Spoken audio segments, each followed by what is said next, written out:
शुक्रवार संतोषी माता व्रत कथा बहुत समय पहले की बात है।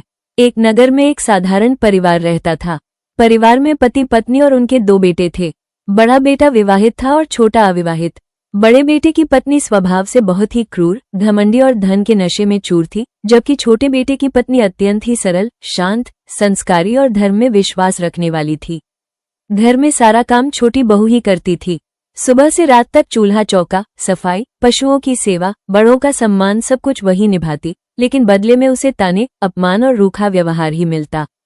छोटी बहू मन ही मन ईश्वर को याद करती रहती थी।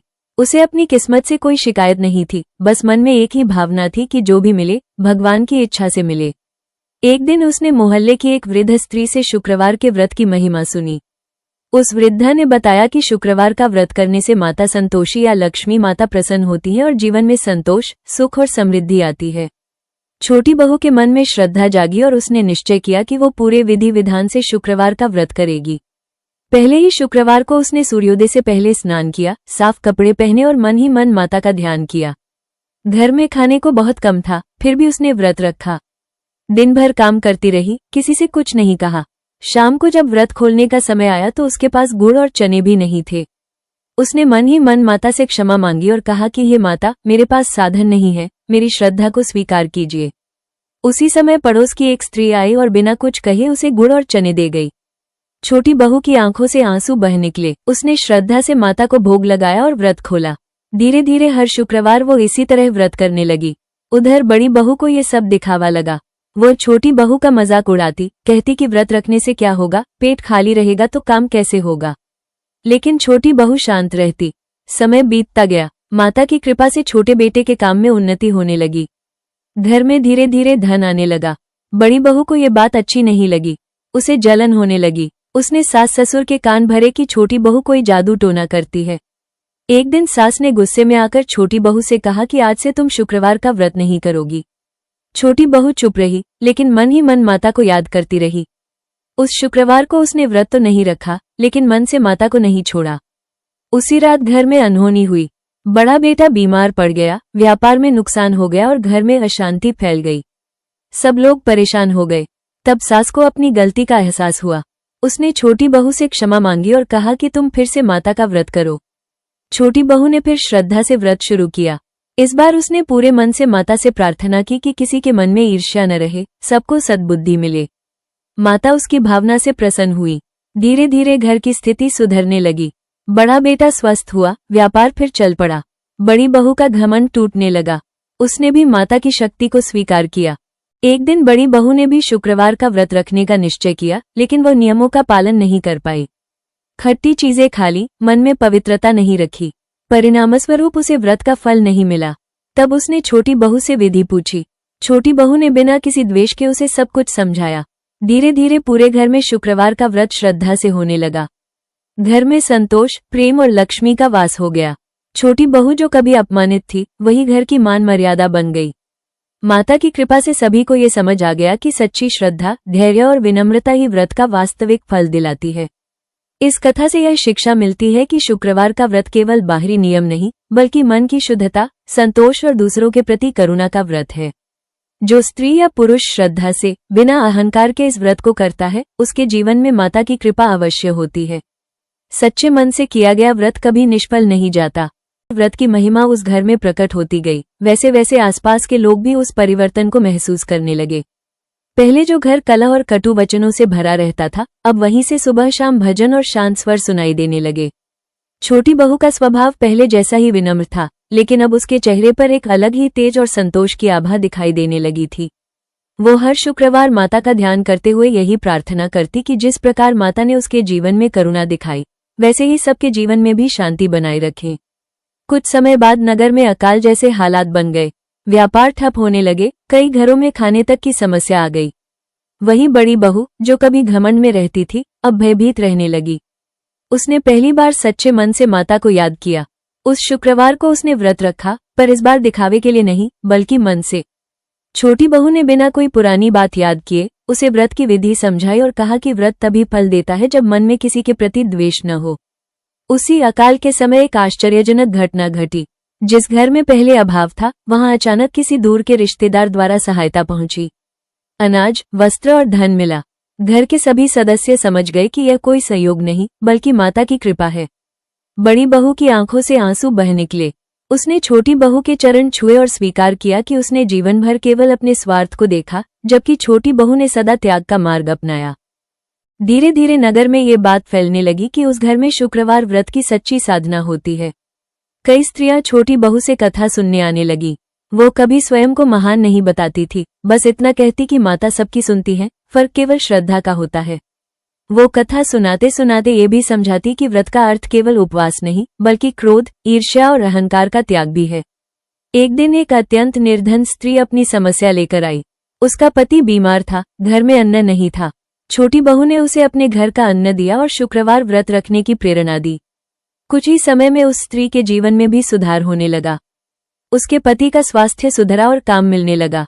इस प्रकार माता की महिमा से अनेक घरों में उजाला फैलने लगा। समय के साथ सास ससुर भी बदल गए। जो कभी छोटी बहू की पीड़ा को समझ नहीं पाते थे, अब उसके बिना कोई निर्णय नहीं लेते थे।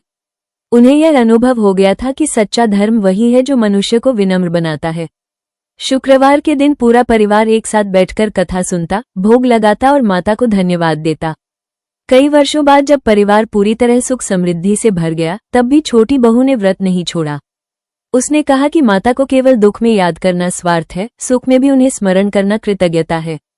उसकी यह बात सभी के हृदय में बस गई। अब वो बहू नहीं बल्कि पूरे घर की मार्गदर्शक बन चुकी थी। अंत में सभी ने यही समझा कि शुक्रवार व्रत की सच्ची कथा किसी एक घर की नहीं बल्कि हर उस व्यक्ति की है जो धैर्य, संतोष और श्रद्धा के साथ जीवन जीता है। माता संतोषी या लक्ष्मी उन्हीं पर प्रसन्न होती हैं जो दूसरों के दुख में सहभागी बनते हैं और अहंकार को त्यागते हैं। यही इस व्रत का सच्चा फल है और यही इसकी सच्ची शिक्षा है। समय बीतता गया, लेकिन शुक्रवार व्रत की साधना उस घर में केवल एक परंपरा नहीं रही बल्कि जीवन का स्वभाव बन गई। छोटी बहू अब भी हर शुक्रवार वही सादगी रखती थी, न दिखावा न अहंकार। वो जानती थी कि माता की कृपा का सबसे बड़ा चिन्ह बाहरी धन नहीं बल्कि मन का संतोष है। कई बार ऐसा भी होता कि घर में सब कुछ होते हुए भी वो उतना ही सरल भोजन बनाती जितना व्रत के लिए आवश्यक हो, ताकि मन कभी भटक न जाए। एक वर्ष ऐसा आया जब छोटे बेटे को दूर नगर में व्यापार के लिए जाना पड़ा। बड़ी बहू के मन में फिर डर और असुरक्षा जागने लगी। उसे भय था कि कहीं फिर पुराने दिन न लौट आएं। उस समय छोटी बहू ने उसे समझाया कि जब तक मन में श्रद्धा है, माता की कृपा साथ रहती है, दूरी कोई बाधा नहीं बनती। उस शुक्रवार को दोनों बहुओं ने एक साथ व्रत रखा और माता से परिवार की एकता के लिए प्रार्थना की। उसी रात बड़ी बहू ने स्वप्न देखा। उसने देखा कि एक तेजस्वी माता कमल पर विराजमान है और मुस्कुराते हुए कह रही हैं कि जहां संतोष है वहां मैं स्वयं निवास करती हूँ। बड़ी बहू नींद से जागी तो उसका हृदय हल्का हो चुका था। सुबह होते ही उसने छोटी बहू को गले लगाया और पहली बार उसे बहन कहकर पुकारा। उस क्षण घर में जो अपनापन महसूस हुआ वो किसी धन से कम नहीं था। दूर नगर में गया छोटा बेटा भी माता की कृपा से सफल होने लगा। उसके व्यापार में ईमानदारी थी, इसलिए लाभ स्थायी रहा। वो हर शुक्रवार जहां भी होता वहीं माता को स्मरण करता। उसे लगता था कि उसकी सफलता के पीछे केवल परिश्रम नहीं बल्कि घर में होने वाला वो सच्चा व्रत भी है जिसमें कोई छल नहीं था। कुछ समय बाद सास बीमार पड़ी। पहले वे छोटी बहू को काम करने वाली मात्र समझती थी, लेकिन बीमारी के दिनों में वही छोटी बहू रात दिन उनकी सेवा में लगी रही। वो दवा देती, भोजन कराती और शुक्रवार के दिन माता से सास के स्वास्थ्य के लिए विशेष प्रार्थना करती। सास की आंखों से आंसू बहते रहते। उन्होंने मन ही मन स्वीकार किया कि सच्चा व्रत वही है जो सेवा और करुणा सिखाए। जैसे जैसे सास का स्वास्थ्य सुधरने लगा, उनका स्वभाव भी बदलता गया। अब वे मोहल्ले की स्त्रियों को यही समझाती कि व्रत केवल मांगने का माध्यम नहीं बल्कि खुद को सुधारने का अवसर है। वे छोटी बहू को उदाहरण बनाकर बताती कि कैसे सहनशीलता से जीवन बदल सकता है। एक दिन नगर में बड़ा संकट आया। नदी में बाढ़ आ गई और कई घर डूब गए।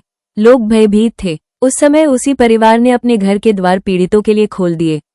शुक्रवार का दिन था। छोटी बहू ने माता से प्रार्थना की कि जो भी इस घर आए उसे खाली हाथ न लौटना पड़े। उस दिन व्रत होते हुए भी घर में जितना अन्न था सब जरूरतमंदों में बांट दिया गया। आश्चर्य की बात यह थी कि अगले ही दिन दूर दूर से सहायता आने लगी। किसी ने अनाज भेजा, किसी ने वस्त्र। लोगों ने माना कि यह माता की कृपा का ही फल है। तब सबको ये समझ आया कि शुक्रवार व्रत का असली फल तब मिलता है जब हम दूसरों के दुख में सहभागी बनते हैं। धीरे धीरे उस घर की कथा दूर दूर तक फैल गई। लोग इसे चमत्कार कहते, लेकिन छोटी बहू हमेशा यही कहती कि इसमें कोई चमत्कार नहीं, ये तो श्रद्धा, संयम और संतोष का परिणाम है। वो बार बार यही दोहराती कि माता उसी घर में वास करती हैं जहां मन साफ हो और वाणी मधुर हो। वर्षों बाद जब उस घर में नई पीढ़ी आई तो बच्चों को भी शुक्रवार का महत्व सिखाया गया।